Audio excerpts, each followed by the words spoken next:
నమస్కారం BTV news కి స్వాగతం. ముందుగా ముఖ్యాంశాలు. 7వ జాబితా విడుదల చేసిన వైఎస్సార్ కాంగ్రెస్ ప్రభుత్వం. కందుకూరు ఎమ్మెల్యే మహీధర్ రెడ్డికి టికెట్ నిరాకరణ, పర్చూరు ఇన్ఛార్జిగా యడం బాలాజీ నియామకం. శృంగవరపుకోటలో టీడీపీ జాతీయ కార్యదర్శి నారా లోకేష్ శంఖారావం. ఎస్ కోటను అవినీతి కోటగా మార్చివేశారని ఆవేదన. తాము గెలిచాక ఇక్కడ ట్రైబల్ వర్సిటీ ఏర్పాటు చేస్తామని హామీ. రఘువీరారెడ్డి ఒక పొలిటికల్ బ్రోకర్ అన్న మంత్రి పెద్దిరెడ్డి. కాంగ్రెస్ ను చంపింది రఘువీర, కిరణ్ కుమార్ అని వ్యాఖ్య. తన గురించి రఘువీరకు ఏం తెలుసునని ప్రశ్న. ప్రజలపై ఎలాంటి భారం మోపకుండా బడ్జెట్ రూపొందించామన్న నగర మేయర్ రాయన భాగ్యలక్ష్మి. గత టీడీపీ ప్రభుత్వం విజయవాడ అభివృద్ధిని గాలికి వదిలివేసిందని విమర్శ. విజయవాడకు రావాల్సిన నిధుల్ని అమరావతికి తరలించారని ఆరోపణ. రానున్న ఎన్నికలకు సంబంధించి అభ్యర్థుల మార్పు చేర్పుల్ని వైసీపీ నాయకత్వం కొనసాగిస్తోంది. తాజాగా నిన్న రాత్రి వైసీపీ 7వ జాబితాను విడుదల చేసింది. 7వ జాబితాలో ఇద్దరికి టికెట్ ను నిరాకరించింది. కందుకూరు ఎమ్మెల్యే మహీధర్ రెడ్డితో పాటు పర్చూరు నియోజకవర్గ ఇన్ఛార్జి ఆమంచి కృష్ణమోహన్ కు మొండిచే చూపారు. కందుకూరు నియోజకవర్గ ఇన్ఛార్జిగా కటారి అరవింద యాదవ్ ను జగన్ రంగంలోకి దించారు. పర్చూరు ఇన్ఛార్జిగా యడం బాలాజీని నియమించారు. ఈ 2 నియోజకవర్గాలకు సంబంధించింది 7 జాబితాను విడుదల చేశారు. మరొక వైపు తనకు చీరాల నుంచి అవకాశం ఇవ్వాలని ఆమంచి కోరుతూ ఉన్నారు. ఈ నేపథ్యంలో ఆమంచికి ఎక్కడి నుంచి అవకాశం ఇస్తారనే అంశం ఆసక్తిగా మారింది. ఒకప్పుడు టీడీపీ హయాంలో అభివృద్ధి కోటగా ఉన్న శృంగవరపు కోటను ఇవాళ అవినీతి కోటగా మార్చివేశారని విమర్శించారు. విశాఖలో జగన్ 500 కోట్లతో ప్యాలెస్ కట్టుకుంటున్నాడని తెలిపారు. ఇక్కడ ఎమ్మెల్యే 50 కోట్లతో ప్యాలెస్ కట్టుకుంటున్నాడని ఆరోపణాస్త్రాలు సంధించారు. వచ్చే ఎన్నికల్లో టీడీపీ జనసేన అభ్యర్థిని గెలిపించాలని, ఇక్కడ ట్రైబల్ యూనివర్సిటీ ఏర్పాటు చేసే బాధ్యత తాను తీసుకుంటానని లోకేష్ హామీ ఇచ్చారు. టీడీపీ జాతీయ ప్రధాన కార్యదర్శి నారా లోకేష్ ఉమ్మడి విజయనగరం జిల్లా శృంగవరపుకోటలో శంఖారావం సభకు హాజరయ్యారు. ఈ సందర్భంగా ఆయన వైసీపీ నాయకత్వంపై ధ్వజమెత్తారు. ఒకప్పుడు టీడీపీ హయాంలో అభివృద్ధి కోటగా ఉన్న శృంగవరపు కోటను ఇవాళ అవినీతి కోటగా మార్చివేశారని విమర్శించారు. విశాఖలో జగన్ 500 కోట్లతో ప్యాలెస్ కట్టుకుంటుంటే ఇక్కడ ఎమ్మెల్యే 50 కోట్లతో ప్యాలెస్ కట్టుకుంటున్నాడని అన్నారు. మన డబ్బులు దోచేసి ఇల్లు కట్టుకుంటున్నారంటూ ఆగ్రహం వ్యక్తం చేశారు. అవినీతిలో పోటీ పడుతున్నారని విమర్శించారు. ఓ క్రికెటర్ వైసీపీలోకి వస్తే ఎంతిస్తావని అతన్ని అడిగారని ఆరోపించారు. వచ్చే ఎన్నికల్లో టీడీపీ జనసేన అభ్యర్థిని గెలిపించాలని, ఇక్కడ ట్రైబల్ యూనివర్సిటీ ఏర్పాటు చేసే బాధ్యత తాను తీసుకుంటానని లోకేష్ హామీ ఇచ్చారు. సీఎం జగన్ కు ఇప్పుడు ఓటమి భయం పట్టుకుందని, అందుకే నియోజకవర్గాల ఇన్ఛార్జీల్ని మార్చేస్తున్నారని ఎద్దేవా చేశారు. అయితే ఎస్సీ, ఎస్టీ, బీసీలనే మార్చుతున్నాడని ఆరోపించారు. శ్రీ అల్లూరి సీతారామరాజు గారు నడియాడిన ప్రాంతం ఈ విజయనగరం ప్రాంతం. అంత పవిత్రమైన భూమిపై ఈరోజు నేను మాట్లాడతాం నా అదృష్టంగా భావిస్తున్నాను. జగన్ మొన్నొక సభలో మాట్లాడుతూ వైకాపా నాయకులు, కార్యకర్తలు షర్టు మడత పెట్టుకోవాలని చెప్పారు. దానికి నేను నిన్న సమాధానం ఇస్తూ పసుపు సైన్యం సిద్ధంగా ఉంది మీ కుర్చీ మడత పెట్టేదానికి అని చెప్పా. నేను చెప్పిన దాంట్లో ఏమైనా తప్పు చెప్పానా? నేను ఎవరిని అవమానించానా? కానీ వాళ్ళ వైకాపా నాయకులు మనోభావాలు దెబ్బతిన్నాయంట తల్లి. వాళ్ళ పార్టీలో అరగంట అంబట్టి ఉన్నాడమ్మా. ఆ అరగంట అంబట్టి చాలా బాధపడుతున్నాడు. ఆయన అది కుర్చీ కాదు సింహాసనం అని పదే పదే చెప్తున్నాడు. అవును, అది సింహాసనమే. కానీ ఆ సింహాసనమైన కూర్చుంది ఒక సునకం. అవునా కదా? ఆ సునకని తరిమి కొట్టాలని నేను అంటున్నాను. ఒప్పుకుంటావా అరగంట అంబటి అని ఈ సభాముఖంగా నేను ఆయన్ని ప్రశ్నిస్తున్నాను. ఎన్నికల ముందల జగన్ నవరత్నాలు అన్నాడు. అది ఇప్పుడు కాస్త నవమోసాలుగా మారింది. ఎన్నికల ముందల ఎంతమంది బిడ్డలుంటే అంతమంది బిడ్డలకు అమ్మ ఒడి అన్నాడు. ఇప్పుడు ఇంటికి ఒకరే అంటారు. పుట్టపర్తి సత్యసాయి బాబా చనిపోయినప్పుడు ఆయన పార్థివ దేహాన్ని తరలించకుండా డబ్బు మూటలు సర్దుకున్న వ్యక్తి రఘువీర అని పెద్దిరెడ్డి అన్నారు. రఘువీర ఒక పొలిటికల్ బ్రోకర్ అని తీవ్ర వ్యాఖ్యలు చేశారు. కాంగ్రెస్ ను బతికించింది తామే అని చెప్పుకుంటున్నారని, వాస్తవానికి కాంగ్రెస్ ను చంపింది రఘువీర, కిరణ్ కుమార్ రెడ్డి అని చెప్పారు. వైఎస్ షర్మిల ఏపీసీసీ చీఫ్ బాధ్యతల్ని చేపట్టిన తర్వాత సీనియర్ నేత మాజీ మంత్రి రఘువీరారెడ్డి మళ్లీ యాక్టివ్ అయ్యారు. షర్మిలతో పాటు ఆయన రాష్ట్రమంతా తిరుగుతున్నారు. పక్కనే ఉంటూ ఆమెకు సలహాలు ఇస్తూ దిశానిర్దేశం చేయడంలో కీలక పాత్ర వహిస్తున్నారు.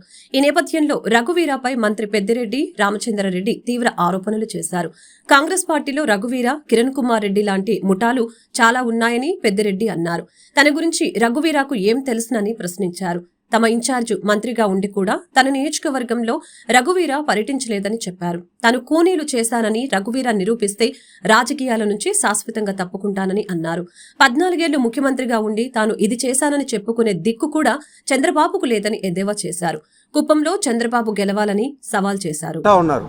కిరణ్ కుమార్ రెడ్డి, రఘువీరారెడ్డి ఎవరైతే రాజశేఖర రెడ్డి గారికి అడుగులకు మడుగులొత్తి రాజశేఖర రెడ్డి గారు చనిపోయిన తర్వాత పార్టీ ఫిరాయించి వాళ్ళ కుటుంబానికి వ్యతిరేకంగా పనిచేశారు, వాళ్ళల్లో ప్రధాన ముద్దాయి రఘువీరారెడ్డి. నా గురించి రఘువీరారెడ్డికి ఏం తెలుసు అని మాట్లాడతాడు. మా ఇన్ఛార్జ్ మంత్రి కాబట్టి కూడా మా జిల్లాలో ఎప్పుడు కూడా నా నియోజకవర్గంలో కూడా పర్యటించలేదు. అతనికి ఏం తెలుసు నా గురించి? ఏదైనా ఉంటే నిరూపించమని చెప్పండి, రాజకీయాల నుంచి తప్పుకుంటాను. కాంగ్రెస్ పార్టీకి వెన్నుపోటు పొడిచింది రఘువీరారెడ్డి, కిరణ్ కుమార్ రెడ్డి, ఇంకా ఎవరెవరైతే రాజశేఖర రెడ్డి గారు మడుగులు దొక్కుతూ ఉన్నారో వాళ్ళు వెన్నుపోటు పొడిచారు. మేము పొడలేదు. మేము కాంగ్రెస్ పార్టీని బతికించాం. ఈ రాష్ట్రంలో చంద్రబాబుకు వ్యతిరేకంగా మా జిల్లాలో నేను జిల్లా అధ్యక్షుడైనప్పటి నుంచి ఇప్పుడు దాకా కూడా మెజారిటీ స్థానాలు నేనే సాధిస్తూ ఉన్నాను. ఆ మెజారిటీ స్థానాలు తెచ్చేదే కాకుండా కాంగ్రెస్ రాష్ట్రంలో అన్ని జిల్లాల్లో కంటే కూడా ఎక్కువ పటిష్టంగా ఉమ్మడి రాష్ట్రంలోనే పటిష్టంగా చిత్తూరు జిల్లా ఉన్నది. మరి ఇతను ఆ కాన్స్టిట్యూన్సీలో డిపాజిట్ కూడా తెచ్చుకునే పరిస్థితి లేదు. మరి అతను నిలబడండి, డిపాజిట్ తెచ్చుకోమని చెప్పండి. ఫస్ట్ రాజశేఖర రెడ్డి గారి పేరు చెప్పుకొని వేల కోట్లు దోచేసుకొని సాయిబాబా చనిపోతే 5 రోజులు ఆ బాడీని తీయకుండా ఇంకో రేపు ఎల్లుండి అని చెప్పి లారీల్లో తరలించారు వీళ్ళందరూ డబ్బులంతా. మీ జిల్లా వాసులకే ఎక్కువగా తెలుసు దాని గురించి. రఘువీరారెడ్డి ఒక పొలిటికల్ బ్రోకర్, అతని గురించి నేను మాట్లాడడం ఎందుకు? ప్రజలపై ఎలాంటి భారం మోపకుండా బడ్జెట్ రూపొందించామని నగర మేయర్ రాయన భాగ్యలక్ష్మి చెప్పారు. గత టీడీపీ ప్రభుత్వం విజయవాడ అభివృద్ధిని గాలికి వదిలివేసిందని విమర్శించారు. విజయవాడకు రావాల్సిన నిధుల్ని అమరావతికి తరలించారని ఆరోపించారు. నగరంలోని నగరపాలక సంస్థ మున్సిపల్ కార్యాలయం నందు నగర మేయర్ రాయన భాగ్యలక్ష్మి అధ్యక్షతన కౌన్సిల్ సమావేశం నిర్వహించడం జరిగింది. ఈ సందర్భంగా ఆమె మాట్లాడుతూ టీడీపీ కౌన్సిలర్లు గెలిచిన డివిజన్లలో కూడా అభివృద్ధి చేశామని చెప్పారు. గత టీడీపీ ప్రభుత్వ హయాంలో నాయకులు విజయవాడ అభివృద్ధిని గాలికి వదిలివేశారని అన్నారు. విజయవాడకు రావాల్సిన నిధుల్ని అమరావతికి తరలించారని చెప్పారు. వైసీపీ వచ్చాకే మున్సిపల్ కార్మికుల సంక్షేమానికి కేటాయింపులు జరిగాయని, శంకుస్థాపనలు చేసి వదిలేయటం టీడీపీ ఘనత అని విమర్శించారు. శంకుస్థాపనలు చేసి ప్రారంభోత్సవాలు చేయటం తమ ప్రభుత్వ ఘనత అని పేర్కొన్నారు. 2024-25 బడ్జెట్ ను ఆమోదించినందుకు ధన్యవాదాలు చెప్పారు. ఈరోజు మన విజయవాడ నగరపాలక సంస్థ 2023-24 గాను రివైజ్ బడ్జెట్ ప్రవేశపెట్టడం జరిగింది.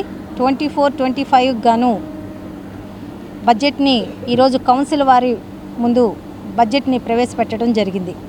గౌరవ ఎమ్మెల్యేలు, అలాగే గౌరవ కమిషనర్ గారు, గౌరవ సభ్యులు, కార్పొరేటర్లు, అలాగే కోఆప్షన్ మెంబర్సు, అధికారులు అందరి సమక్షంలో ఈరోజు పూర్తి స్థాయిలో బడ్జెట్ అన్నది ప్రజలకి ఆమోదకరంగా ఉండేలాగా అన్ని వర్గాల వారికి కులంకుశంగా ఈ బడ్జెట్ని ప్రవేశపెట్టడం జరిగింది.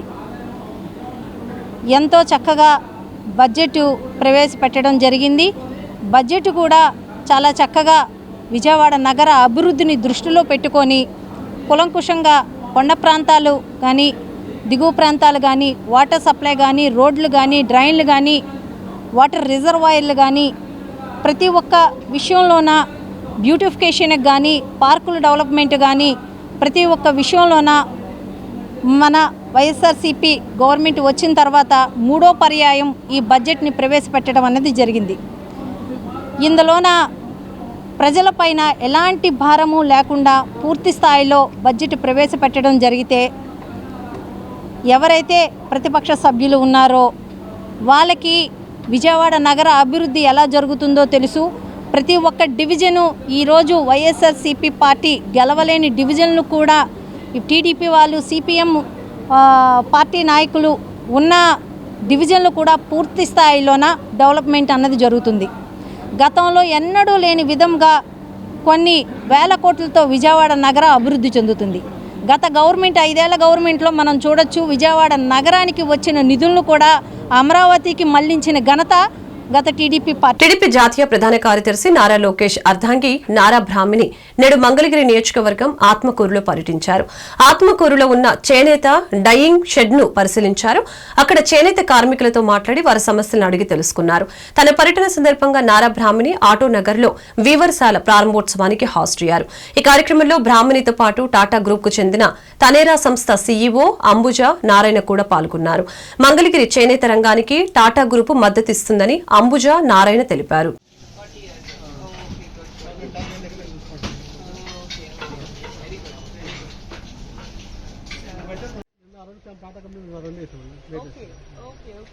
విజయవాడ ఎంపీ కేశినేని నానిపై ఆయన సోదరుడు తెలుగుదేశం పార్టీ ఎంపీ అభ్యర్థి కేశినేని చిన్ని మరొకసారి తీవ్రస్థాయిలో విరుచుకుపడ్డారు.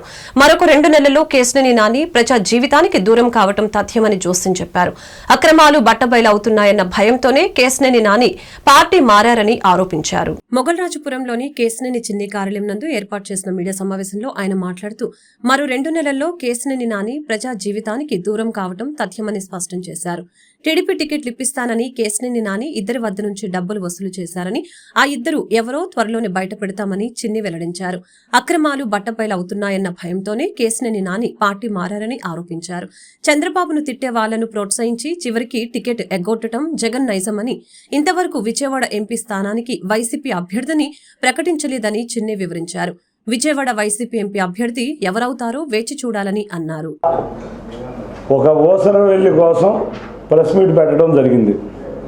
ఈ ఓసరవెల్లి ఎట్లాంటి వాడు అంటే ఇతను కోవర్ట్ ఆపరేషన్ చేస్తున్నారని మా తెలుగుదేశం పార్టీ నాయకులందరికీ తెలుసు. చంద్రబాబు నాయుడు గారు అరెస్ట్ సమయంలో మీరు కూడా చూశారు. కోర్టు హాల్లోకి వచ్చి చాలా వికృత చేష్టలు చేశాడు. అంతేకాకుండా నేను చంద్రబాబు నాయుడు గారికి మనిషిని, నేను ఎన్నో పూజలు చేశాను వారి కోసం అని చెప్పి లోకేష్ గారికి ఇంటికి తీసుకెళ్ళి మరి కుటుంబ సభ్యులందరూ కలిసి వారికి ఒక రక్షణ బంధనాన్ని కట్టి ఇటువంటి గొప్ప నాయకుడు జైల్లో ఉన్నారని అందరూ కన్నీళ్ళు పెట్టుకుని ఇవాళ వచ్చి ఏమో మాట్లాడతాడండి ఈ పార్లమెంట్ సభ్యుడైన నాని. చెప్పే అన్ని అబద్ధాలు. ఇతను ఏ రోజు కూడా ఒక నిజం చెప్పడు. ఇవాళ చంద్రబాబు నాయుడు గారు టికెట్లు అమ్ముకున్నారని అంటాడు. ఇతను చేసిన వికృత చేష్టలు బయటకు రాబోతున్నాయి కాబట్టి ముందుగా గోపల్స్ ప్రచారం చేస్తాడు. ఇతను మీరు అర్థం చేసుకుంటే విజయవాడ వెస్ట్లో ఇద్దరి దగ్గర టిక్కెట్లు ఇప్పిస్తానని ఇద్దరు వ్యక్తుల దగ్గర, ఒకరి దగ్గర ₹1 కోటి, ఒకరి దగ్గర ₹4 కోట్ల తీసుకున్నారు. ఈ విషయాలు తెలిసి అధిష్టానం దూరం పెడుతుంది. అంతేకాకుండా మైలవరంలో కూడా కొంతమంది వ్యక్తుల్ని పాపం మా పార్టీ నాయకులు అమాయకులను చేసి మీకు టికెట్ నేను ఇప్పిస్తున్నాను, టికెట్ నాదే, లోకేష్ గారు నన్ను ప్రచారం చేసుకోమన్నారని ఢిల్లీలో అబద్ధాలు చెప్పి వాళ్ళ దగ్గర కూడా డబ్బులు వసూలు చేయడానికి కృషి చేశాడు. అతను ప్రతి ఒక్కళ్ళ దగ్గర ఎమ్మెల్యే టికెట్ తెలుగుదేశంలో. విజయవాడ నగరాన్ని మోసం చేసింది టీడీపీ పార్టీ అని, గతంలో నగరం ఎలా ఉండేది, ఇప్పుడు ఎలా ఉంది అని మాజీ మంత్రి వెల్లంపల్లి శ్రీనివాసరావు ప్రశ్నించారు. గతంలో టీడీపీ నగర అభివృద్ధి పూర్తిగా విస్మరించిందని విమర్శించారు. వీఎంసీ బడ్జెట్ ద్వారా విజయవాడ నగరాన్ని మరింత మెరుగైన నగరంగా తీర్చిదిద్దుతామని స్పష్టం చేశారు. విజయవాడ నగరపాలక సంస్థ బడ్జెట్ సమావేశంలో పశ్చిమ MLA central YSRCP incharge Vellampalli Srinivasarao పాల్గొన్నారు.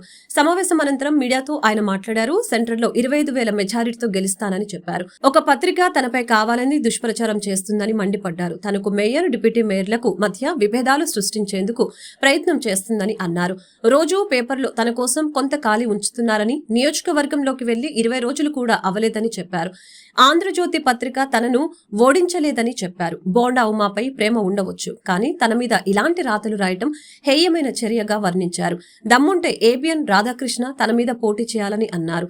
కాపు వ్యతిరేకిని కాదని ఆంధ్రజ్యోతి పేపర్ వార్తల్లాగానే రాయాలని అన్నారు. విజయవాడ నగరాన్ని మోసం చేసింది టీడీపీ పార్టీ అని చెప్పారు. గతంలో నగరం ఎలా ఉండేది, ఇప్పుడు ఎలా ఉంది అని ప్రశ్నించారు. గతంలో టీడీపీ నగర అభివృద్ధి పూర్తిగా విస్మరించారని తెలిపారు. వీఎంసీ బడ్జెట్ ద్వారా విజయవాడ నగరాన్ని మరింత మెరుగైన నగరంగా తీర్చిదిద్దుతామని అన్నారు. టీడీపీ, జనసేన ఎప్పుడు తప్పుడు ప్రచారంలో ముందుంటుందని అన్నారు. సీఎం జగన్ ఎప్పుడు ప్రజల పక్షపాతి అని కొనియాడారు. ప్రజలకు మేలు చేయాలనేది వైసీపీ ప్రభుత్వం సిద్ధాంతమని తెలిపారు. పాలక సంస్థ ఇవాళ బడ్జెట్ ప్రవేశపెట్టింది. 3 నియోజకవర్గాలు విజయవాడ నగర అభివృద్ధి మీద బడ్జెట్ పెట్టడం జరిగింది. తప్పకుండా 2014, 2019 తేడా చూశారు మీరు. ఎందుకంటే విజయవాడ నగరాన్ని మోసం చేసిన వ్యక్తులు తెలుగుదేశం పార్టీ, చంద్రబాబు నాయుడు, పవన్ కళ్యాణ్, అదేవిధంగా భారతీయ జనతా పార్టీ కూడా ఆ రోజు ఎలయన్స్లో ఉంది. వీళ్ళు ముగ్గురు కలిసి విజయవాడ నగరాన్ని మోసం చేశారు, అభివృద్ధి మీద కనీసం దృష్టి పెట్టకుండా. 2019 నుంచి ఇప్పటి వరకు కూడా విజయవాడ నగరం ఏ విధంగా అభివృద్ధి చెందిందో ఒకసారి మీరు చూడండి, ఒకసారి కావాలంటే. నేను మెజార్టీతో గెలవబోతున్నాం. ఏబిఎన్ బాగా కష్టపడుతుంది, నన్ను బాగా ఇబ్బంది పెడతానికి కష్టపడుతుంది ఏబిఎన్. న్యూస్ కాకుండా వాళ్ళు పేపర్ కొండాలి తప్ప వేస్ట్ పేపర్ లాగా. నేను ఏబిఎన్ గురించే మాట్లాడుతున్నాను. ప్రతిరోజు పాపం నా కోసం ఒక పావు షీట్ ఖాళీ ఉంచారు వాళ్ళు. వెల్లంపల్లిని ఏం చేస్తున్నాడు, వెల్లంపల్లికి నాకు మేయర్కి గొడవ పెట్టడానికి, మాకు డిప్యూటీ మేయర్కి గొడవ పెట్టడానికి ఏబిఎన్ మాత్రం బాగా కృషి చేస్తుంది. తెలుగుదేశం పాంప్లెట్ కంటే కూడా ఎక్కువగా కృషి చేస్తుంది బాబు ఏబిఎన్ మాత్రం. రాధాకృష్ణ గారికి నేను ప్రత్యేక ధన్యవాదాలు తెలియపరచుకున్నాను. ఎందుకంటే నన్ను బాగా సెంట్రల్లో వెల్లంపల్లిని కొంచెం నుంచున్నాడో కొంతమంది తెలియదు. ఏబిఎన్ బాగా పబ్లిసిటీ చేస్తుంది. రాధాకృష్ణ గారికి ధన్యవాదాలు. ఇంకా బాగుండమని గెలిపించాలని తపన ఉండొచ్చు, కానీ వెల్లంపల్లి సీనుని ఏబిఎన్ కానీ ఆంధ్రజ్యోతి కానీ ఓడించలేదు. నేను రాధాకృష్ణకి సవాలు ఇస్తున్నా, నువ్వు దమ్ముంటూ రా, నువ్వు నా కాన్స్టిట్యున్సీలో నువ్వే పోటీ చేయి, నువ్వు గెలుస్తాను చూస్తాం. అంతే తప్ప ప్రతిరోజు దొంగ రాతలు, వెనక రాతలు, ముందు రాతలు దేనికే? నువ్వు రాసిన దాంట్లో ఒక నిజం ఉందా? రాధాకృష్ణ రమ్మని చెప్పండి. ఇప్పుడు దాదాపు నేను సెంట్రల్ నియోజకవర్గం ఇన్ఛార్జ్ అయ్యాక ఇప్పటిదాకా రాసిన రాత్రులన్నింటి మీద కూడా చర్చ సిద్ధం. దమ్ముంటి రమ్మని చెప్పండి రాధాకృష్ణని. అంతే తప్ప హైదరాబాద్లో, తెలంగాణలో కూర్చొని ఇక్కడ నియోజకవర్గాలు శాసించడానికి నువ్వేమీ రారాజు కాదు. రాధాకృష్ణ దమ్ముంటే నువ్వు సెంట్రల్ నియోజకవర్గాలు పోటీ చేయి. నీ సత్తా ఏంటి, నా సత్తా ఏంటి చూస్తా. అంతే తప్ప దొడ్డిదారుల రాతలు రాయడాలు, కాపులకు వ్యతిరేకి, వాళ్ళకు వ్యతిరేకి, నువ్వు వ్యతిరేకి కాపులకి. చిరంజీవి గారిని ఎంతో మనిషి నువ్వు నీ ఆంధ్రజ్యోతి పేపర్లో. ఇదే పవన్ కళ్యాణ్ నువ్వు ఆంధ్రజ్యోతిలో తిట్టిన రోజు లేవా? కాపు వ్యతిరేక ఆంధ్రజ్యోతి పేపరు. టీడీపీ విధానాలు శాసనసభలో, నగరపాలిత సంస్థల కౌన్సిల్లో ఒకేలా ఉన్నాయని ఎమ్మెల్యే మల్లాది విష్ణు అన్నారు. టీడీపీ హయాంలో విజయవాడ నగరం అభివృద్ధి కుంటుపడిందని విమర్శించారు. నగరాన్ని పూర్తి స్థాయిలో అభివృద్ధి చేసింది వైసీపీ ప్రభుత్వమేనని ఉద్ఘాటించారు. విజయవాడ నగరపాలక సంస్థ కౌన్సిల్ బడ్జెట్ సమావేశాలలో ఆయన మాట్లాడుతూ నేడు వార్షిక బడ్జెట్ ను మేయర్ అధ్యక్షతన ప్రవేశపెట్టారని పేర్కొన్నారు. గత 10 ఏళ్లలో 3-4 కౌన్సిల్లో మిగులు బడ్జెట్ తో బడ్జెట్ ను ప్రవేశపెట్టింది కేవలం వైసీపీ మాత్రమేనని అన్నారు. హెల్త్, వెల్త్ కోసం 200 కోట్లకి పైగా ఖర్చు పెడుతున్నామని తెలిపారు. టీడీపీ హయాంలో విజయవాడ నగరం అభివృద్ధి కుంటుపడిందని అన్నారు. నగరాన్ని పూర్తి స్థాయిలో అభివృద్ధి చేసింది వైసీపీ ప్రభుత్వమేనని అన్నారు. కేంద్ర, రాష్ట్ర ప్రభుత్వం నుంచి నిధులు తీసుకుని వచ్చామని పేర్కొన్నారు. నగర ప్రజలకు సౌకర్యాలను పూర్తి స్థాయిలో మెరుగుపరిచామని తెలిపారు. మోసం, దగ, నిర్లక్ష్యం గత ప్రభుత్వ సిద్ధాంతాలని అన్నారు. గడప గడపకు ద్వారా 96 సచివాలయాల్లో 20 కోట్ల మేర పనులు చేశామని వెల్లడించారు.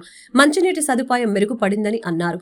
మెరుగైన పరిపాలన చేసింది వైసీపీ మాత్రమేనని తెలిపారు. జవాబుదారీతనంగా పనిచేస్తున్నామని తెలిపారు. 20,000 మందికి ఇళ్ల పట్టాలు, రిజిస్ట్రేషన్ కు శ్రీకారం చుట్టాము. ఇవన్నీ గత ప్రభుత్వంలో ఎందుకు చేయలేకపోయారని ప్రశ్నించారు. టీడీపీ సిద్ధాంతం రభస చేయటం, కనీసం ఇంగిత జ్ఞానం లేకుండా టీడీపీ కార్పొరేటర్లు వ్యవహరిస్తున్నారని మండిపడ్డారు. ఈరోజు బడ్జెట్ సమావేశాల్లో కార్పొరేటర్ల తీరును ఖండిస్తున్నామని అన్నారు. నగరపాలక సంస్థ మంచి బడ్జెట్ ను ప్రవేశపెట్టిందని తెలిపారు.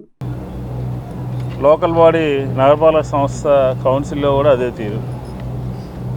ఎక్కడైనా కూడా ఒక అర్థవంతమైనటువంటి చర్చకి తెలుగుదేశం ఎక్కడా కూడా సహకరించట్లేదు, పాల్గొనాలని ఆలోచన చేయట్లేదు. ఈరోజు వార్షిక బడ్జెట్ 23-24 సంవత్సరాలకు సంబంధించినటువంటి వార్షిక బడ్జెట్ని మేయర్ గారు ప్రవేశపెట్టారు. మనం గత 10 సంవత్సరాలుగా చూస్తే 3-4 కౌన్సిల్స్లో ఎంత సమతూకంతో ఒక మిగులు బడ్జెట్తో ప్రవేశపెట్టింది వైఎస్ఆర్ కాంగ్రెస్ పార్టీ ప్రభుత్వం మాత్రమే అని చెప్పచ్చు. ఎందుకంటే ఈ బడ్జెట్ కేటాయింపులు ఏ రకంగా ఉన్నప్పటికీ కూడా ప్రజల యొక్క అవసరాలు ఏంటి, ఆ అవసరాలను ఏ విధంగా అధిగమించాలి అని చెప్పని ఒక ఆలోచనతో ప్రవేశపెట్టినటువంటి బడ్జెట్. కమిషనర్ గారి మాటల్లో చెప్పాలంటే అది హెల్తీ బడ్జెట్. హెల్త్ కాదు, వెల్త్ కూడా 200 కోట్ల పైబడి మనం మిగులుతో ప్రవేశపెడుతున్నాము అని అంటే చంద్రబాబు నాయుడు ముఖ్యమంత్రిగా ఉన్నప్పుడు విజయవాడ నగరం ఎంత వెనకబడిపోయిందో, ఎన్ని అవసరాలు తీర్చలేకుండా పోయారో ఈరోజు 99% నగరాన్ని అభివృద్ధి పరిచింది వైఎస్ఆర్ కాంగ్రెస్ పార్టీ. అధికారులందరూ కూడా ఈ 5 సంవత్సరాల్లో బాగా సహకరించారు. అటు కేంద్రం నుంచి రావాల్సినటువంటి నిధులు, రాష్ట్రం నుంచి రావాల్సినటువంటి నిధులు. బహుజనులకి రాజ్యాధికారం కావాలంటే మతతత్వ పార్టీలను ఓడించాలని బహుజన పార్టీల జేఏసీ కన్వీనర్ జై భీమ్ నాగేశ్వరరావు అన్నారు. బహుజనులకు రాజ్యాధికారం రావాలంటే వచ్చే ఎన్నికల్లో బీజేపీ, దాని అనుబంధ పార్టీలైన వైసీపీ, టీడీపీలను ఓడించాలని జై భీమ్ నాగేశ్వరరావు పిలుపునిచ్చారు. శనివారం బహుజన రాజకీయ పార్టీల ఐక్యవేదిక ఆధ్వర్యంలో తుమ్మలపల్లి కళాక్షేత్రం నుంచి డాక్టర్ బిఆర్ అంబేద్కర్ స్మృతివనం వరకు March to statue of social justice కార్యక్రమాన్ని నిర్వహించారు. ఈ సందర్భంగా జై భీమ్ నాగేశ్వరరావు మాట్లాడారు. బహుజనులకి రాజ్యాంగాన్ని రక్షించుకోవాల్సిన అవసరం ఏర్పడిందని తెలిపారు. మతోన్మాదం దేశానికి ప్రమాదమని, మతోన్మాదాన్ని సృష్టించే ఆర్ఎస్ఎస్, విశ్వ హిందూ పరిషత్, బీజేపీలను నిలువరించకపోతే మున్ముందు బహుజనులపై దాడులు మరింత పెరిగే ప్రమాదం ఉందని తెలిపారు. రాష్ట్రంలో పోలీస్ రాజ్యం ఏలుతుందని విమర్శించారు. ప్రశ్నించే వారి గొంతు నొక్కుతున్నారని ఆరోపించారు. టీడీపీ హయాంలో విద్య, వైద్య రంగాలకు తిలోదకాలు ఇచ్చేలా ప్రైవేటు యాజమాన్యాలకు ద్వారాలు తెరిచారని విమర్శించారు. ప్రభుత్వ ఉద్యోగులకు స్వస్తి చెబుతూ కాంట్రాక్ట్, అవుట్ సోర్సింగ్ ఉద్యోగాలను తీసుకువచ్చారని విమర్శించారు. బహుజనులకు రాజ్యాధికారం రావాలంటే వచ్చే ఎన్నికల్లో బీజేపీ, దాని అనుబంధ పార్టీలైన వైసీపీ, టీడీపీలను ఓడించాలని జై భీమ్ నాగేశ్వరరావు పిలుపునిచ్చారు. ఈ కార్యక్రమంలో ఇండియా ప్రజా party Shyamprasad, all Telugu Praja party Nammi Apparao, independent labour party Dasari Sundarrao, social democratic party of India Abdul Sattar, Jaibhim party P Churchill, Bahujana Rashtriya Samithi Dharnasi పెద్దన్న తదితరులు పాల్గొన్నారు. సోదరులారా, ఈరోజు దేశం ఒక క్లిష్టమైనటువంటి పరిస్థితుల్లో ఉంది. ఎందువల్లంటే ప్రపంచంలో ఎక్కడా లేనటువంటి విచక్షణ, మనిషి తినే ఆహారం మీద కూడా విచక్షణ చూపించేటువంటి ప్రభుత్వం కేంద్రంలో నడుస్తుంది. మతాచారాల పేరుతో మనిషి ఆహారాన్ని, ఈ దేశంలో పుట్టినటువంటి అడవి జాతి వాళ్ళని కానీ మిగతా జాతుల్లో ఉన్నటువంటి వాళ్ళు, ఈ మూలవాసులుగా ఉన్నటువంటి వాళ్ళ ఆహారం మీద నిఘా ఉంది. హక్కులు లేకుండా పోయినాయి. రాజ్యాంగం మీద దాడి జరుగుతూ ఉంది. కాబట్టి రాజ్యాంగాన్ని రక్షించుకోవాలి, హక్కుల్ని రక్షించుకోవాలంటే ఈ దేశంలో నాయకత్వాన్ని నడుస్తున్నటువంటి ఏదైతే ఆర్ఎస్ఎస్, బజరంగ్ దళ్ వీళ్ళ నాయకత్వాన్ని నడుస్తున్న ప్రభుత్వం, బీజేపీ ప్రభుత్వం ఉందో దాన్ని ఖచ్చితంగా దాన్ని సపోర్ట్ చేస్తున్నటువంటి పార్టీలని కూడా ఓడించవలసిన బాధ్యత ఉందనేటువంటి దాంతో బహుజన జేఏసీ ఏర్పడ్డాం. ఈ రాష్ట్రంలో జగన్ ప్రభుత్వం విపరీతమైనటువంటి హింసాకాండని స్టార్ట్ చేసింది. ఆ హింసాకాండ ఎంత దూరం ఉందంటే అడిగేదానికి ఎవరు అడిగినా కానీ వాళ్ళ మీద దాడి చేయాలని, పోలీసు పరిపాలనతో ముందు నడపాలని, రాష్ట్రాన్ని నడపాలని, ఎస్సీ ఎస్టీ పథకాలను తీసేయాలని, ఈ విధంగా బడ్జెట్ అనేది లేకుండా, డెవలప్మెంట్ లేకుండా ఈ రాష్ట్రాన్ని నాశనం చేశాడు. అదేవిధంగా విద్యా వ్యవస్థలో కూడా విద్యలో ఉన్నటువంటి ఎవరైతే ఇంగ్లీష్లో అయితే అమలు జరుపుతున్నా అని చెప్తున్నాడు, కానీ ఇంగ్లీషుతో పాటు రోజున బహుజనులంతా కూడా ఒక త్రాటి మీద, ఒక మాట మీద, ఒక వేదికగా ఏర్పాటు చేసుకొని తుమ్మలపల్లి క్షేత్రయ్య కళాక్షేత్రం నుండి మరి అంబేద్కర్ గారి స్టాచ్యూ నుంచి బీసెంట్ రోడ్డు మీదుగా బందర్ రోడ్లో ఉన్నటువంటి స్వరాజ్య మైదానంలో ఉన్న ఈ అంబేద్కర్ గారి స్టాచ్యూ వరకు ప్రదర్శనగా వచ్చి వివిధ పార్టీలు, అభ్యుదయ భావాలు కలిగినటువంటి పార్టీలు, భావ సారూప్యం కలిగినటువంటి పార్టీలు అన్నీ కూడా ఒక వేదిక మీద రావడం అనేది జరిగింది. ఈనాడు రాష్ట్రంలోనూ కానీ కేంద్రంలో కానీ అవలంబిస్తున్న విధానం ప్రజల సమస్యలు పట్టించుకోకుండా రోజుకి ప్రతిపక్షం కానీ పాలకపక్షాలు కానీ అబద్ధాలను వండి వారుస్తున్నారే తప్ప ప్రజల సమస్యలు పట్టించుకోలేని పరిస్థితి కనబడతా ఉంది. ఈ రోజున విద్యలో కానీ వైద్యంలో కానీ మరి అనేక సమస్యలు ఉన్నాయి. తినడానికి తిండి, కట్టుకోవడానికి బట్ట, ఉండడానికి ఇల్లు లేని పరిస్థితుల్లో ఇవాళ ప్రజలు అల్లాడిపోతూ ఉన్నారు. ఈ ప్రజల సమస్యలని పరిష్కరించండి బాబు అని చెప్పి మరి అనేక మెమోరాండాల ద్వారా ఈ ప్రభుత్వాల దృష్టికి తీసుకురావడం అనేది జరిగింది. అయినా కూడా పట్టణ పరిస్థితిలో ఉంది. అందువల్ల భావసారూప్యం కలిగినటువంటి బహుజనవాదంతో ఉన్నటువంటి అన్ని పార్టీలన్నీ కూడా ఒక వేదిక మీద మరి 175 నియోజకవర్గాల్లో పోటీ చేయడానికి సన్నద్ధం అయ్యి ఈ రోజున అంబేద్కర్ గారు స్టాచ్యూ దగ్గర ఒక సంఘీభావం తెలియజేసుకుంటూ ప్రజలకి మేము ఉన్నామని చెప్పి ముందుకు వస్తామన్నాం, మమ్మల్ని ఆశీర్వదించండి. రాష్ట్రంలో చిరు వ్యాపారులు వీధి వ్యాపారుల నుంచి అసీల పేరుతో ప్రతి నెల 5,000 రూపాయల చొప్పున వసూలు చేస్తున్నారని సిపిఎం రాష్ట్ర కార్యదర్శి వర్గ సభ్యులు సిహెచ్ బాబురావు ఆగ్రహం వ్యక్తం చేశారు. నగరంలోని ఎంబీకే భవన్ లో ఏర్పాటు చేసిన విలేకరుల సమావేశంలో సిపిఎం నాయకులు మాట్లాడారు. రాష్ట్రంలో రిటైల్ ఆన్లైన్ లో వస్తున్న వ్యాపారాల కారణంగా చిన్న చిన్న వ్యాపారస్తులు రోడ్డు పాలవుతున్నారని ఆవేదన వ్యక్తం చేశారు. నగరంలో చిరు వ్యాపారులపై వివిధ పన్నుల రూపంలో ప్రభుత్వం 50 కోట్ల రూపాయల భారం మోపుతుందని ఆరోపించారు.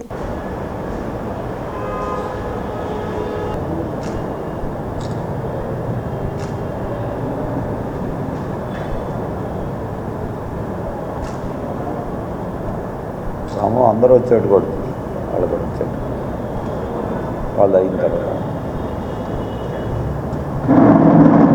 ప్రభుత్వం సంక్షేమ పథకాల పేరుతో చిరు వ్యాపారులకు వీధి వ్యాపారులకు రుణాలు ఇస్తున్నామని నమ్మించి మోసం చేస్తూ ఉంది. కేంద్రంలో ఉన్నటువంటి నరేంద్ర మోడీ ప్రభుత్వం స్వానిధి అనే కార్యక్రమంతో ₹1,00,000 వరకు రుణాలు ఇస్తామని వారు చెప్తున్నారు. జగనన్న తోడు అనే పథకం కింద వైసీపీ ప్రభుత్వం మేము రుణాలు ఇస్తున్నామని వాళ్ళు చెప్తున్నారు. కానీ ఈ 5 ఏళ్ల కాలంలో అటు కేంద్రము ఇటు రాష్ట్రము, అటు మోడీ గారు ఇటు జగన్మోహన్ రెడ్డి గారు ఇద్దరూ కలిపి చిరు వ్యాపారుల్ని వీధి వ్యాపారుల్ని నాశనం చేశారు. ఇప్పటికే బడా కంపెనీలు, కార్పొరేట్ కంపెనీలు చిల్లర వర్తకం రిటైల్ మార్కెట్లోకి దిగిపోయినాయి. ఆన్లైన్ వ్యాపారాలు వచ్చేసినాయి. దీంతో చిన్న వ్యాపారాలన్నీ దెబ్బతిన్నాయి. అటు నోట్ల రద్దు, ఇటు జిఎస్టీ, మధ్యలో కరోనా, వీటితో సర్వనాశనం అయిపోయారు. పైపెచ్చు ప్రభుత్వం మేము ఈ 5 సంవత్సరాల్లో 10,000 రూపాయల చొప్పున ఒక్కొక్కళ్ళకి ప్రతి సంవత్సరం అప్పిచ్చాం. దీని మీద 431 కోట్ల రూపాయలు 16 లక్షల మందికి వడ్డీ కింద జమేశామని చాలా గొప్పగా జగనన్న తోడులో ప్రకటన చేశారు. కానీ ఇది ఆ ఖర్చు సుమారుగా 12,000 ఆ ప్రాంతాల్లో సుమారుగా వీధుల్లో వ్యాపారాలు చేసుకునేటువంటి వాళ్ళు, వివిధ కోడళ్లలో వ్యాపారాలు చేసుకునేటువంటి వాళ్ళు ఉంటారు. ఈ చిన్న వ్యాపారస్తులు, చిరు వ్యాపారస్తుల మీద వివిధ దశల్లో వివిధ రూపాల్లో దందా సాగుతూ ఉంటుంది. ఈ దందాకి పాపం రోడ్ల మీద బతుకుతున్నాం కదా అని చెప్పనని ఎంత తలకాయ ఉంచి తలలు వంచి బతుకుతున్నప్పటికీ కూడా వాళ్ళని ఇంకా మెడలు వంచేటువంటి దానికి ప్రయత్నాలు చేస్తూ ఉన్నాయి తప్ప పాలక వర్గాలు వాళ్ళకి కనీసమైనటువంటి మౌలిక సదుపాయాలు కల్పించేటువంటి దాంట్లో కూడా సిద్ధపట్టాల. అటు కార్పొరేషను లేదు, అటు ప్రభుత్వం లేదు. పైపెచ్చు వీళ్ళ మీద అటు కార్పొరేషన్ వాళ్ళ దందా, ఇటు పోలీసుల దందా రకరకాలైనటువంటి పద్ధతుల్లో సాగుతూ ఉంటుంది. అందుకని వీళ్ళకి సంక్షేమ బోర్డు అనేది కూడా అవసరం. ఇవాళ దేశవ్యాప్తంగానే సుప్రీంకోర్టు జడ్జిమెంట్లు ఉన్నాయి. పెద్ద రంగం ఇవాళ స్వయం ఉపాధి రంగంగా ఉన్నది. సెల్ఫ్ ఎంప్లాయ్మెంట్ కింద బ్రతుకుతూ ఉన్నటువంటి వాళ్ళు ఇందుట్లో ఢిల్లీ నుండి గల్లీ దాకా అనేక రకాల్లో అనేక రూపాల్లో చేస్తూ ఉన్నటువంటి వ్యాపారస్తుల మీద వ్యాపారాలు చేసి జీవనోపాధి కోసం బతుకుతూ ఉన్నటువంటి వీళ్ళ మీద ఈ రకమైనటువంటి దాడుల్ని సిపిఎంగా తీవ్రంగా ఖండిస్తూ ఉన్నాం. దీనికి రేపు సోమవారం నాడు జరిగేటువంటి కార్యక్రమానికి మేము పూర్తి సహాయ సహకారాలని సంఘీభావాన్ని ప్రకటిస్తూ ఉన్నాం. వీళ్ళకి కావాల్సినటువంటిది కార్పొరేషన్ వైపు నుండి అతివల అందాలకు మరింత సొగసులు దిద్దేలా అలీకా బ్యూటీ పార్లర్ ను ఏర్పాటు చేశారని జబర్దస్త్ ఫేమ్ యాంకర్ రష్మి చెప్పారు. ఈ సంస్థ ఏర్పాటు చేసి అతివల అందాలకు మరింత మెరుగులు దిద్దడం ఆనందంగా ఉందని తెలిపారు. అత్యాధునిక సదుపాయాలు, మిషనరీతో పార్లర్ ని అందరినీ ఆకట్టుకుంటుందని తెలియజేశారు. ఈ కొత్త తరహా సేవలను అందరూ వినియోగించుకోవాలని ఆకాంక్షించారు. సత్యనారాయణపురం బీఆర్టీఎస్ రోడ్ లో ఆధునిక హంగులతో నగరంలో తొలిసారిగా ఏర్పాటు చేసిన అలీకా ది సెలూన్ బ్యూటీ పార్లర్ ను జబర్దస్త్ ఫేమ్ యాంకర్ రష్మి ముఖ్య అతిథిగా హాజరై ప్రారంభించారు. ఈ సందర్భంగా రష్మి మాట్లాడుతూ ఈ సంస్థ యజమాని శోభా రమేష్ ను చూస్తే సంతూరు మమ్మీ గుర్తుకు వస్తున్నారని చమత్కరించారు. ఆరోగ్యంగా ఉండాలంటే ముందు వ్యాయామం చేయాలని, సాంప్రదాయ ఆహారాన్ని తీసుకొని అలవాటుగా మార్చుకోవాలని తెలిపారు. వీటితో పాటు బాడీ మసాజ్, హెడ్ థెరపీ వంటి ద్వారా మన మెదడు మరింత చురుగ్గా పనిచేస్తుందని అన్నారు. వీటితో పాటు ఎటువంటి వేడుకలకు వెళ్లాలన్నా అందంగా అలంకరించుకోవటం ఆడవాళ్లకు ప్రత్యేకత అని, ఇటువంటి బ్యూటీ పార్లర్లకు వస్తే ఆ అందం మరింత రెట్టింపు అవుతుందని తెలిపారు. అత్యాధునిక సదుపాయాలు, మెషినరీని మన దగ్గరకు తీసుకువచ్చారని, ఇటువంటి హైదరాబాద్లో మాత్రమే ఉంటాయని రష్మి చెప్పారు. ఈ కొత్త తరహా సేవలను అందరూ వినియోగించుకోవాలని ఆకాంక్షించారు. తాను ప్రస్తుతం ఒక సినిమాలో చేస్తున్నానని, మరికొన్ని స్టోరీలు కూడా వింటున్నట్లు రష్మి తెలిపారు. ఈ సందర్భంగా అలికా బ్యూటీ పార్లర్ నిర్వాహకులు శోభా రమేష్, సొనాలిక మాట్లాడుతూ మగువలు మెచ్చే విధంగా సరికొత్త పద్ధతులతో అన్ని రకాల సదుపాయాలను అందుబాటులోకి తీసుకువచ్చినట్లు చెప్పారు. Skin treatment, nail art, hair treatment, makeup, bridal వంటివి నిష్ణాతులతో అత్యాధునిక styling, hair cuts, creative hair cut, మహిళలకు hair cut, hair treatment, face treatment, ఎన్నో రకాల సేవలు అందుబాటులోకి తీసుకువచ్చినట్లు చెప్పారు.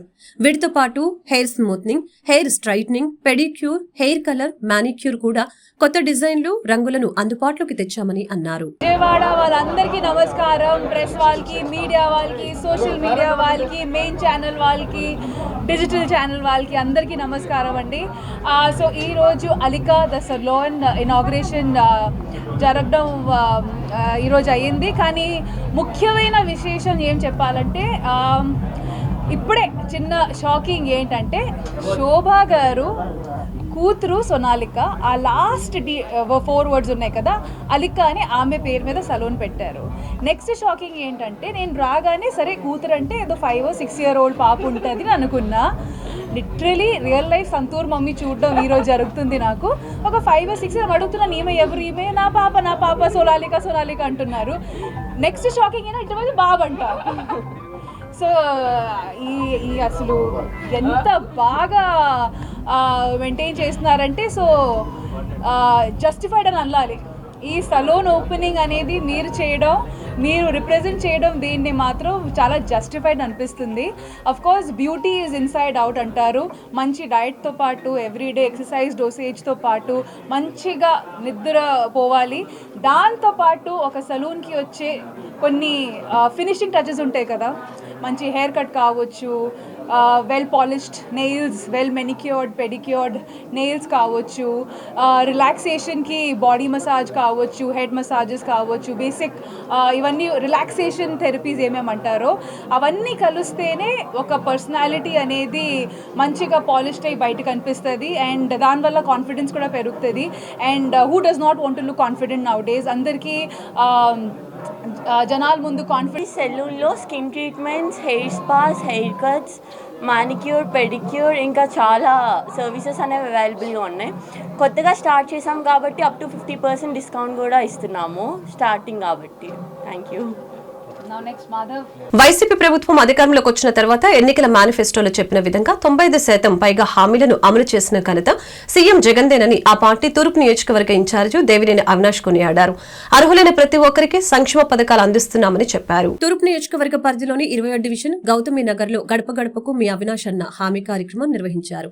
ఈ సందర్భంగా ప్రతి గడపకు వెళ్లి ప్రభుత్వం అందిస్తున్న సంక్షేమ పథకాలను వివరిస్తూ స్థానిక ప్రజా సమస్యల్ని దేవినేని అడిగి తెలుసుకున్నారు. ఈ సందర్భంగా ఆయన మాట్లాడుతూ గత ప్రభుత్వంలో ఎన్నికల ముందు డ్వాక్రా మహిళలకు రుణాలు కట్టొద్దు అని చెప్పి అధికారంలోకి వచ్చాక డ్వాక్రా మహిళల్ని మోసం చేసిన ఘనత చంద్రబాబుదని అన్నారు. జగన్మోహన్ రెడ్డి ఎన్నికల ముందు ఇచ్చిన మాట ప్రకారం డ్వాక్రా మహిళలకు ఆసరా పథకం కింద ప్రతి ఒక్క మహిళకు 4 విడతల్లో ఆసరా అందించడం గొప్ప నాయకుడు మన సీఎం జగన్మోహన్ రెడ్డి అని కొనియాడారు. ఆనాడు ప్రజా సంకల్ప పాదయాత్రలో ప్రజలకిచ్చిన హామీ మేరకు గడిచిన 4 ఏళ్ల కాలంలో కరోనా వంటి విపత్కర పరిస్థితులను ఎదుర్కొంటూ సంక్షేమ పథకాలు అందజేసిన చరిత్ర ముఖ్యమంత్రి వర్యులు వైఎస్ జగన్కే దక్కుతుందని తెలిపారు. ఈ కార్యక్రమంలో డిప్యూటీ మేయర్ బెల్లందుర్గ, కార్పొరేటర్ పుప్పాల కుమారి, వైసీపీ ముఖ్య నాయకులు, కార్యకర్తలు పాల్గొన్నారు.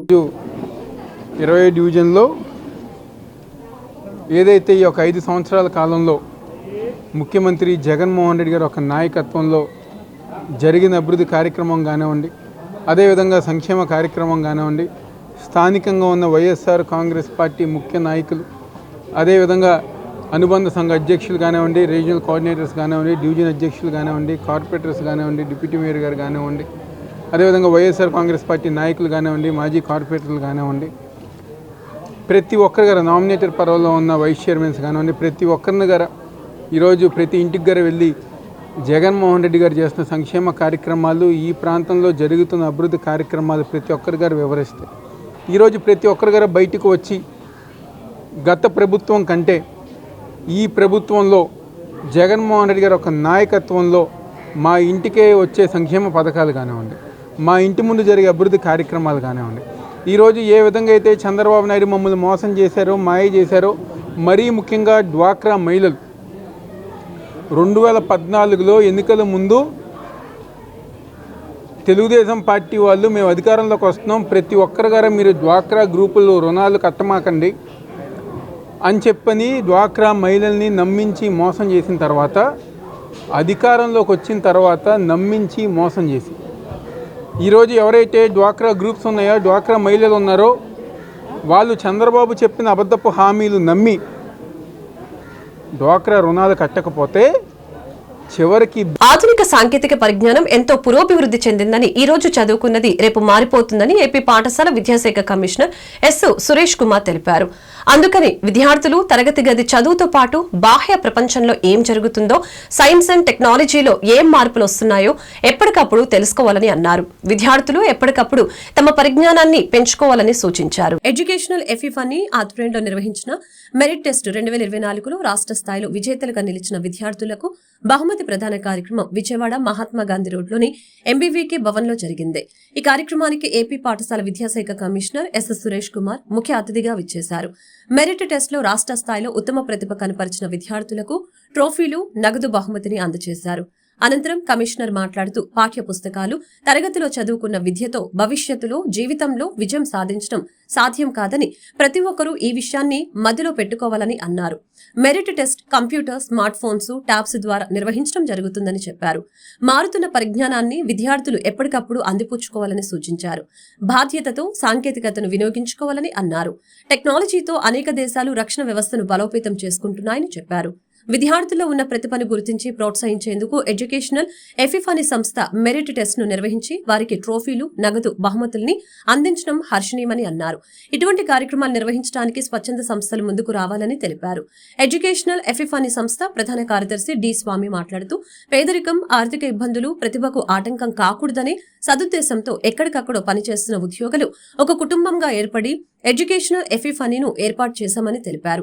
తమ కృషితో ప్రభుత్వ పాఠశాలలో చదువుతున్న కొంతమంది విద్యార్థులకైనా మేలు జరిగితే వారి భావి భారత పౌరులుగా ఉన్నతంగా జీవిస్తారని తమ ఆకాంక్ష అని అన్నారు.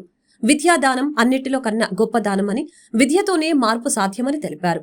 అందుకే ఈ సంస్థలో పనిచేస్తున్న సభ్యులంతా విద్య అందరికీ అందేలా కృషి చేస్తున్నట్లు చెప్పారు. అందులో భాగంగా మెరిట్ టెస్ట్ ను నిర్వహించి నగదు బహుమతుల్ని అందజేస్తున్నట్లు తెలిపారు. ఎడ్యుకేషన్ ఎపిఫనీ మెరిట్ టెస్ట్ విజేతలకి ఇక్కడ విజయవాడలో ప్రైజెస్ ఇవ్వడం జరిగింది. గత కొన్ని సంవత్సరాల నుంచి మనకు ఆంధ్ర రాష్ట్రంలో ప్రభుత్వ పాఠశాలలో 7 మరియు 10వ తరగతిలో చదువుకున్న పిల్లల కోసం సైన్స్ అండ్ టెక్నాలజీ అంశాల మీద ఫోకస్ చేస్తూ ఈ ఆన్లైన్ టెస్ట్ కండక్ట్ చేయడం జరుగుతుంది. ఇది పిల్లలకి వాళ్ళ యొక్క పాఠ్యాంశాల్లో ఉన్న సిలబస్తో పాటు భవిష్యత్తులో కాంపిటేటివ్ ఎగ్జామినేషన్ కోసం, అది ఎంట్రన్స్ కోచింగ్ కోసం, ఐఐటి కానీ, నీట్ కానీ అలాంటి కోచింగ్ల కోసం కూడా వాళ్ళనే ప్రిపేర్ చేసుకోవడము, అలాంటి ఒక ఎగ్జామ్ సిస్టమ్ని వాళ్ళకి ఎక్స్పోజ్ చేయడం అనే ఉద్దేశంతో ఇది స్టార్ట్ చేయడం జరిగింది. ఎడ్యుకేషన్ ఎపిఫనీ అనే ఒక ఎన్జిఓ చాలామంది చదువుకున్న యువకులు వాళ్ళు మన ప్రభుత్వ పాఠశాలలో చదువుకున్న పిల్లలకి ఈ రకమైన ఎక్స్పోజర్ ఇవ్వాలనే ఉద్దేశంతో ముందుకు వచ్చి ఈ కార్యక్రమం చేస్తున్నారు. సో దీనిలో పార్టిసిపేట్ చేసిన పిల్లలకి జిల్లా స్థాయిలో మరియు రాష్ట్ర స్థాయిలో కూడా ఫస్ట్ వచ్చిన పిల్లలకి క్యాష్ ప్రైజ్తో పాటు ప్రైజెస్ కూడా డిస్ట్రిబ్యూట్ చేయడం జరిగింది. సో చాలా సంతోషం. ఇలాంటి కార్యక్రమాలు చేసుకోవడానికి స్వచ్ఛంద సేవా సంస్థలు, చాలామంది ఫిలాంథ్రోపిస్టులు ముందుకు రావడము, మన ప్రభుత్వ పాఠశాలలో చదువుకున్న పిల్లలకి ఈరోజు ప్రభుత్వం మంచి ఫెసిలిటీసు, మంచి కోచింగ్ కూడా ఇస్తున్నాము. దాంతోపాటు ఇలాంటి సంస్థలు కూడా ముందుకు వచ్చి వాళ్ళని ఎంకరేజ్ చేసి కాంపిటేటివ్ ఎగ్జామినేషన్ కూడా సిద్ధం చేయడం అనేది చాలా సంతోషం. ఇది I really appreciate there initiative and I also congratulate all the children, almost 170 children who got prizes at the state and district level have come here today. I congratulate all the children and also appeal to them to continue their inquisitiveness, enthusiasm, and the urge to study, learn more, and become successful in life. TMT 2024 విజేతలైన అర్హత సాధించి పరీక్షలో విజేతలైన విద్యార్థులకు నా శుభాకాంక్షలు. మరి ఈరోజు రాష్ట్ర వ్యాప్తంగా ఇంత గొప్పగా జరుపుకుంటానికి కారణం సహకరించిన school teachers, masters and educational officers, especially మన గౌరవ స్కూల్ ఎడ్యుకేషన్ కమిషనర్ గారు సురేష్ కుమార్ గారి ఆధ్వర్యంలో, మరి ఆర్జేడి సుబ్బారావు గారిని ఆధ్వర్యంలో, మరి అందరూ డిఈఓలు, డిఎస్ఓలు, ఉపాధ్యాయులు అందరి సహకారం వల్లనే ఈ రోజున ఈ పరీక్షను మేము దిగ్విజయంగా జరిగించి ఈరోజు విజేతలకు బహుమతి ప్రదానోత్సవం జరుపుకోగలిగాం. అసలు మా ఆలోచన ఒకటే, ఎందుకు మేము ఈ వ్యవస్థలో ఇంత కష్టపడి మా భార్య బిడ్డలకు సంబంధించిన ఖర్చు పెట్టాల్సినటువంటి ఈ ధనాన్ని మేము ఈ పిల్లల కోసం ఎందుకు ఖర్చు పెడుతున్నాము అంటే, ఎలాంటి లాభాపేక్ష లేకుండా మేము ఎందుకు ఖర్చు పెడుతున్నాము అంటే, పేదరికం, ఆర్థిక ఇబ్బందులు ప్రతిభకు అడ్డం కాకూడదు అనే ఒక సదుద్దేశంతో ఎక్కడెక్కడో పనిచేస్తున్నటువంటి మేము భావసారూప్యత కలిగిన ఆలోచన విధానం నచ్చి మేమందరం ఒక కుటుంబంగా ఏర్పడి ఎడ్యుకేషనల్ ఇఫ్ఎనీ అనే ఒక సంస్థలో అన్నదమ్ముల్లాగా మెలుగుతూ ఈ వ్యవస్థ ద్వారా మెస్సియా ఫెలోషిప్ చర్చ్ ఆధ్వర్యంలో వైద్య శిబిరాన్ని నిర్వహించినట్లు మందిర చైర్మన్ సజ్జ రత్నకుమార్ తెలిపారు. ఈ వైద్య శిబిరంలో 13 మంది వైద్య నిపుణులు పాల్గొని ఉచితంగా వైద్య పరీక్షలు అందించినట్లు పేర్కొన్నారు. ఉచితంగా మందులు పంపిణీ చేసినట్లు తెలియజేశారు. మెస్సియా ఫెలోషిప్ చర్చ్ ఆధ్వర్యంలో శనివారం నాడు ఉచిత మెగా వైద్య శిబిరం ఏర్పాటు చేశామని చర్చి చైర్మన్ సజ్జ రత్నకుమార్ తెలిపారు.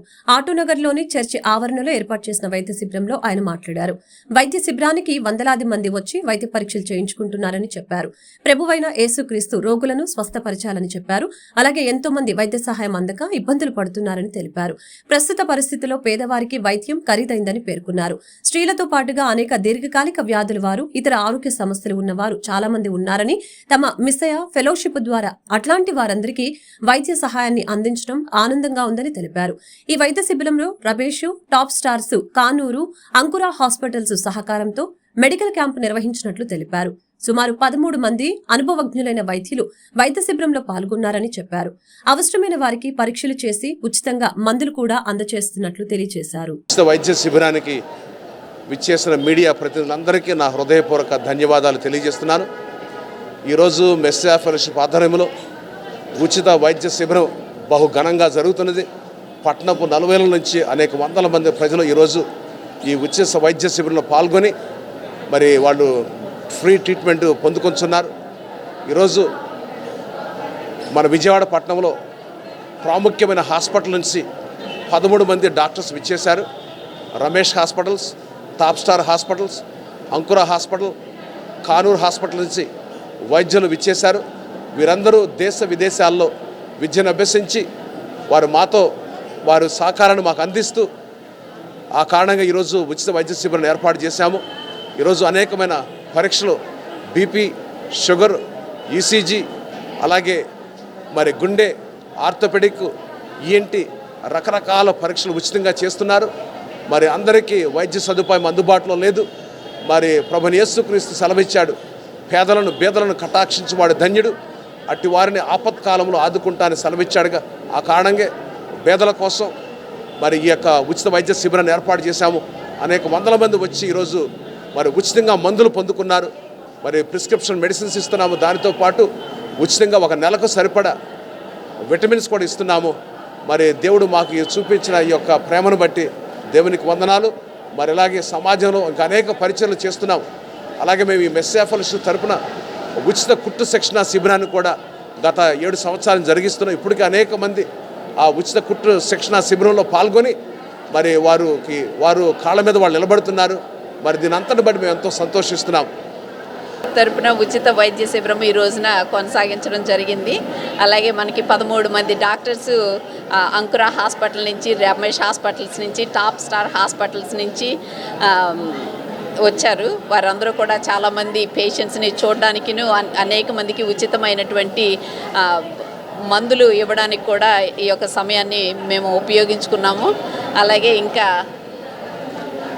స్త్రీలకు సంబంధించి కూడా అంటే ఏ టెస్ట్ చేశారో చెప్పండి. Okay, BP, sugar, PFT, echo అలాగే ఈసీజీ టెస్టులన్నీ కూడా ఉచితంగా జరిపించడం జరిగింది.